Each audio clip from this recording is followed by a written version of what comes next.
ازيكم عاملين ايه؟ يا رب تكونوا بخير. رجعت لكم بقى النهارده في فيديو جديد، فيديو حلو قوي ان شاء الله هيعجبكم. طبعا انا غايبه عنكم كده بقالي فتره ما كنتش بنزل فيديوهات، بس حقيقي والله كده بصوا الدنيا ما كانتش متظبطه معايا خالص. كمان كان عندي اللابتوب مني كنت بحمل منه الفيديوهات وكده، فهو للاسف بايظ معايا كده الايام دي، بس انا وديته كده يتصلح. بس حبيت انزل معاكم كده فيديو بسيط. كنت عملت كيكه في العيد برضو بطريقه سهله وبسيطه كده للولاد، فحبيت ان انا اشاركها معاكم. كمان طمنينوا عليكم كده، عملتوا ايه في العيد؟ ويا رب العيد يكون حلو معاكم. رحتوا فين وخرجتوا ولا ايه؟ ولا قعدتوا زي كده في البيت؟ احكوا لي كده برضه تحت في الكومنتات عملتوا ايه، ويا رب تعود الايام علينا جميعا يا رب بألف خير. يلا بينا كده نبدأ الفيديو بتاعنا ونشوف هنعمل الكيكة القمر الصغيرة معانا دي ازاي. اول حاجه بقى يا بنات، دي المكونات اللي احنا هنستخدمها مع بعض. اول حاجه كده استخدمت كوبايه من السكر، وكمان عليها كوبايه من اللبن. ولما جيت استخدم الزيت استخدمت بس كوبايه صغيره كده. بس لو هنستخدم الكوبايه العاديه اللي هي بتاعه الشاي ممكن نحط مثلا نص كوبايه كده من الزيت. كمان استخدمت الكاكاو، كنت مستخدمه 3 معالق من الكاكاو، والكاكاو اللي هو الخام مش الكاكاو اللي هو المحلى اللي بيبقى عليه سكر يعني او كده، لا الكاكاو الخام بتاعنا خالص.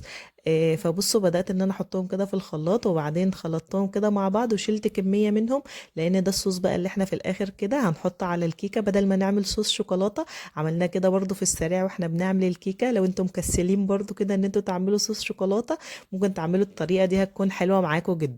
كمان بدأت ان انا استخدم كده 2 من البيض، وكمان هحط عليهم فانيليا. زي ما بقول لكم الحجم معايا كان صغير، فعلشان كده هتحسوا ان الكميات معايا كمية الحاجات اللي انا بستخدمها صغيرة، لان اصلا الصينية صغيرة. فعلشان كده برضو كمية الدقيق وكمية اللبن وكل الحاجات اللي انا مستخدماها كميتها بسيطة.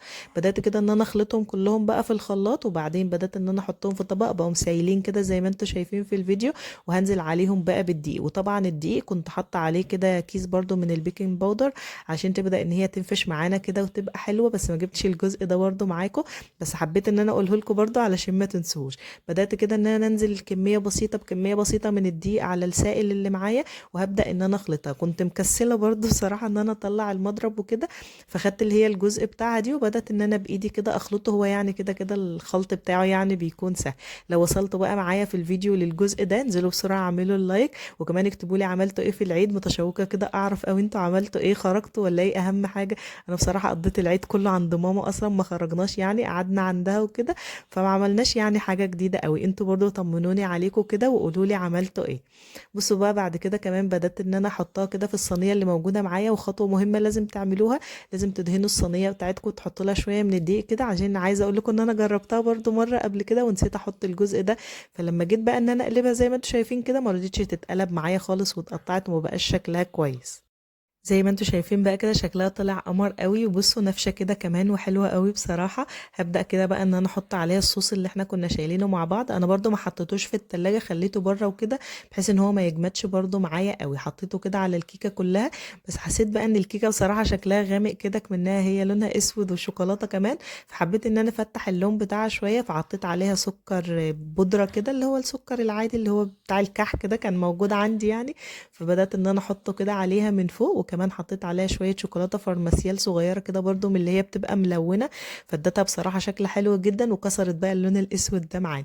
وعايزه اقول لكم ان كان طعمها حلو جدا، وطريقتها زي ما انتم شايفين سهله وبسيطه خالص، ما خدتش وقت. وكمان الولاد بيحبوها جدا لانها طبعا كلها شوكولاته في شوكولاته، هم بيحبوا الشوكولاته جدا. حتى هنا انا كنت قطعت لهم جزئين كده لانهم ما كانوش صابرين حتى ان انا اصورها، فقلت اقطع لهم جزئين كده بحيث ان هم لو حابين ان هم يقعدوا ياكلوا كده. وقطعت لي بقى حته انا كمان، حقيقي كانت حلوه جدا، لازم تجربوها. طريقتها زي ما بقول لكم سهله وبسيطه، ومعاها كمان الصوص بتاعها ما خدناش اي وقت خالص.